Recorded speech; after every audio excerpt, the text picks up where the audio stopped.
All right, welcome back. On RealCopStoriesVideos.com, which you're watching right now, we have over 390 cop stories. Please look them up. They're all my babies. 98.5% of them, I did every single one of them. 1.5%, I saw it. I saw part of it. I heard some of it. Put it together as what happened. So, but they're all mine, pretty much. Okay. Gross alerts are the most fun to look at. They're the most gross, so that's why I put alerts on there. Pretty good. Some of them I cannot unforget 45 years later or whatever. Okay. Anyway, so enjoy them. In addition to that, we have over 200 questions and answers, and you ask me a question, I'll give you an address here, and I'll respond to you directly, and then I'll put it on video. Okay, so ask me a question, go to email me at rsbcopstories@gmail.com. Okay, all kinds of activities going around here. So anyway, so you do that, I'll answer you directly. Okay, all right, sounds good. Now, question came in about. That's the smoke alarm. We're on fire, so I have to hurry up with this video. Anyway, so a question came in asking me about our department. How did our department change on policy? And it's a lengthy answer, but what else I got to do? Okay, I want to answer your question. That's why I want to do it. Okay, so I'll start with the basic one. Okay, I have notes here, so I remember I get it all for you. Okay, the first one. First of all, let me back up a little bit. This isn't a side thing. This is backing up. In the 60s and early 70s, at the academy, they taught us chokeholds. This is a controlled body hold, or I think the term was upper body control hold. Ah, that's it. I got it. Remember it. Upper body control hold. You'll see it now on the ring fighting. The fighting in the ring where they pit each other and they have to tap out. Okay, I keep bringing this up, but McGregor and some other guy, Russian guy, were fighting like 3 months ago, and McGregor was beaten because of an upper body control hold. It teaches that. I'll explain what it is. Around the neck, he had him and he's done. The world champion got beat by a control hold that back in the 60s that was taught on our department. Taught me, everybody else that went through. You had to pass a series of physical ability exams by the instructors, physical instructors, before you hit the street, because it was basically a offensive and a defensive move. Offensive meaning suspect doesn't want to go to jail. He clenches up. You do not back away. We're not in the back away business. Okay, we're in the arresting business. So offensive means you go for him, and most people don't want to go. They don't want to go to jail. They run. They fight. So that's offensive. Defensive is if you're trying to cuff him, and he grabs you, or he grabs your arm, or you're trying to grab your throat, or he tries to grab your partner. Defensive means that you go in there and you choke him out. You reach in. I'll tell you what that means in a little bit. You reach in there and you stop his threat. That's more of a defensive move because you have not done that. Remember, we don't normally. There's a few exceptions to thousands and thousands of fights with officers. We don't normally start the fights. Okay, but we have to finish them. You can't just say, I give up, go ahead and go. You're a felon, you're a pedophile, you're a child molester. Well, I can't beat you in this fight, so go ahead, I'll get you later. It doesn't work that way. Okay, so they teach us this, and I'm going to explain what it is so you can get an idea. It might take a couple of videos here, but I want you to see what we're dealing with. I went through in December of 71, and I know they were teaching this probably 4 or 5 years before I got there, and they were teaching it 4 or 5 years after I left, until the policy changed, which I'll get to later as for that question that was asked about policy changes, okay, on our department. What it is, it's a maneuver to incapacitate a fighter, but not to hurt him, okay? It's very difficult to do, but you'll see later on as I talk about other things, we wind up hurting people, which if we had this choke still in play, we wouldn't have hurt people. I'll tell you that later, okay? But here's what it is. You talk to someone, standing face to face. You're going to jail, you got a warrant, whatever, you go to reach for him. Remember, I told you before, we're the only profession that actually has to put hands on someone and move them either to the police car or to handcuff them. Firemen don't do that, attorneys don't do that, nobody does that. Even fighter pilots don't do that. Okay? SEAL teams don't do that, although SEAL teams don't have to, But anyway, that's different. But we're the only profession that has to do that all over the country. It's my department. So when you go to grab someone to put the cuffs on them, that's when things happen. Do this. Okay, well we used to call that passive resistance. In other words, he just went like that. He's resisting, but he's not coming at you. Okay, but he taught us so when you can feel and touch. You grab his wrist, you can feel someone tense up. You can see someone tense up. Obviously, the fists. I don't use clenched fists. That's the oxymoron. Okay, how do you have an unclenched fist? Okay, so anyway, we used to talk about that all the time. Anyway, so you grab, back to the story. So you grab him to put cuffs on him. he tenses up, he starts to do that. That's when you have choices. Carrying our stick, pull the stick out, made of hickory or walnut or whatever, or oak, and you hit him in the elbows, you hit him in the hands, hit him in the legs, everywhere but the head. You don't hit the head. To stop him, okay? We didn't like that in my era. I'm talking about era between like 69, 68 to like 78, somewhere in there. Because whenever you take out that nightstick, you break something. Because they don't teach you to go up there and just go, here you go, stop it. Okay, no. You come out swinging that thing, okay? And you usually go for the soft spots. Soft spot meaning elbow, hurts, wrists, hands. Sometimes you spin it around and you put a jabbing motion to the ribs. I've seen my partner did that one time. The guy hit him right here with the ribs and the guy vomited. I mean, that's pretty violent. You break a rib usually, break a wrist.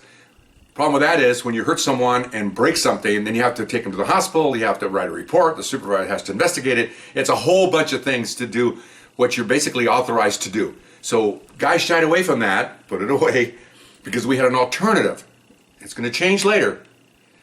The alternative was that when he does that stance, you spin him around so his back's towards you, you reach around his neck, and you put your what they call the cutting surface of your forearm right up against his trachea, like this. Here's his face like this. Then you pull with this hand, you pull back, cut off the air, okay? And if they're still trying to fight or kick you, you actually grab him as you slowly, so you don't hurt your tailbone, you slowly sit down and move back with him. So he's on top of you.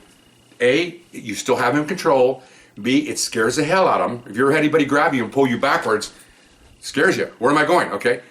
Once you get him back there, they teach you to get your feet, bring your legs up around, and fire into his crotch, into the V of his toe. That controls his legs.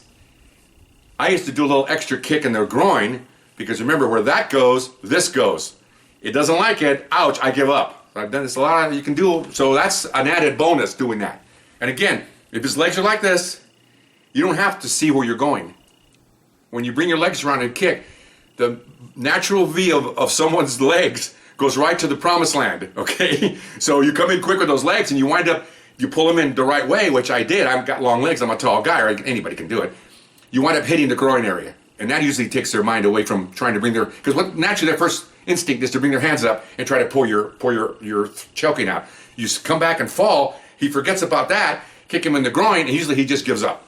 Okay, now when this is all going on, you're not just holding him, it's not a holding maneuver, it's a choking maneuver. So when you come around and put him on, you put it on there and you choke him and you pull on that, and then if he starts to struggle with your feet, then you push him, put him down the ground. Usually it ends right there. You pull him back, and as you're choking, I'd say no more than 6 or 7 seconds, he's already losing consciousness. Doesn't take long.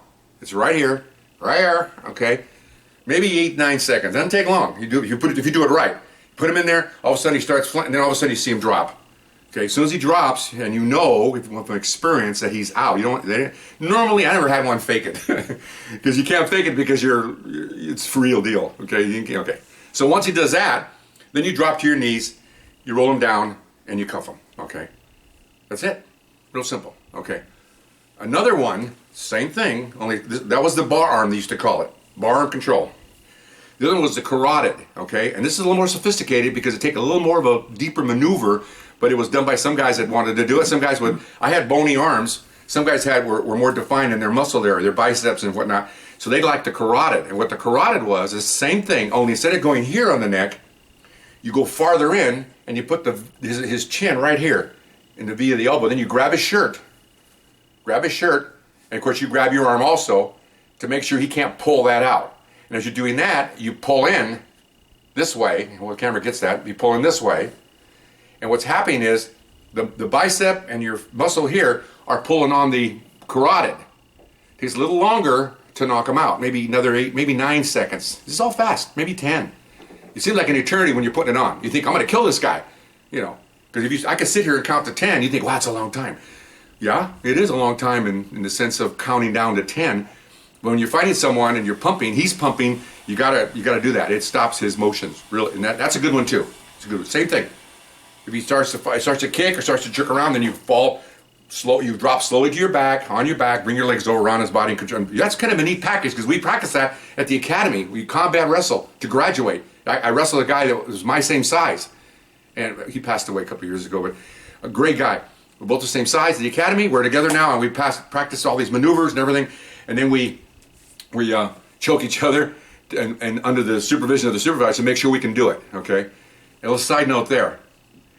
When you're there the first month and a half, 2 months doing this, you go all out because you want to impress the instructors, you want to show them you can do it. We did it about 8 times, basically knocking each other around. We're both equally of size and strength, so nobody was really winning these things, but they say, you're the officer, you're the suspect, okay, fight.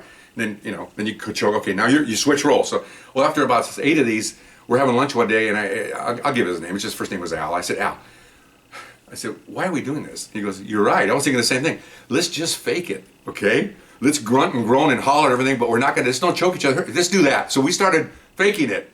Looked pretty good because we passed, but the thing is, we knew what we were doing. It wasn't that we faked it from the first day. We already done like 8 times. And I'm talking, if you ever, anybody out there ever wrestled, okay?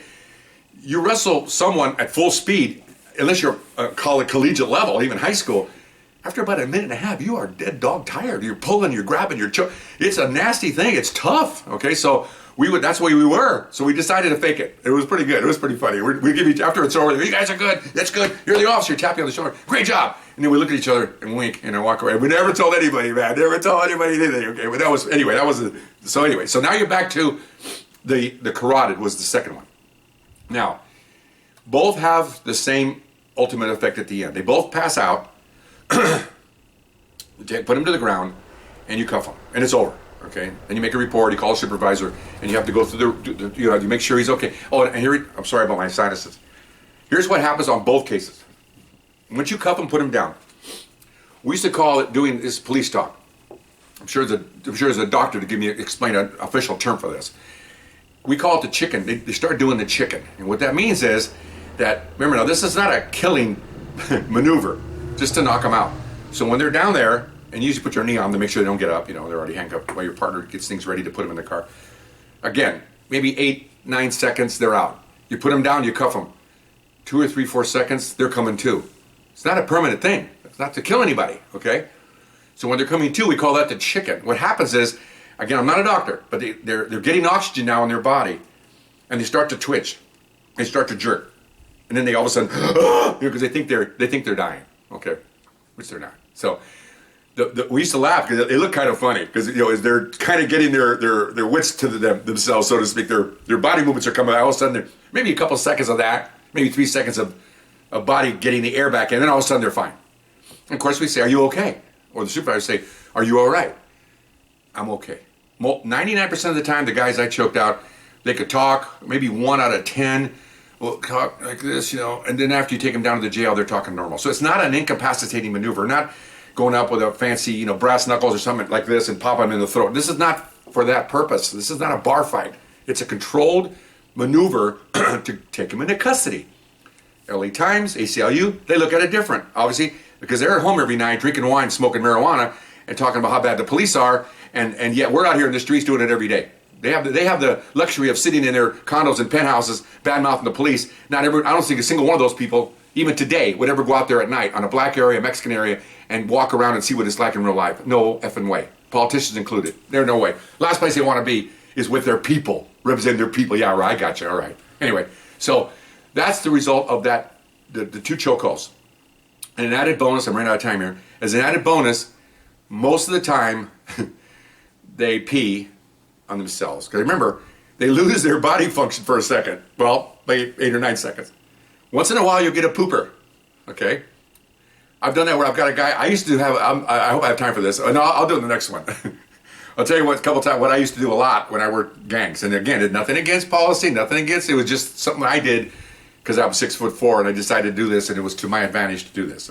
So let me stop on this one, and I'll come back and continue on with this particular thing, okay? All right, bye.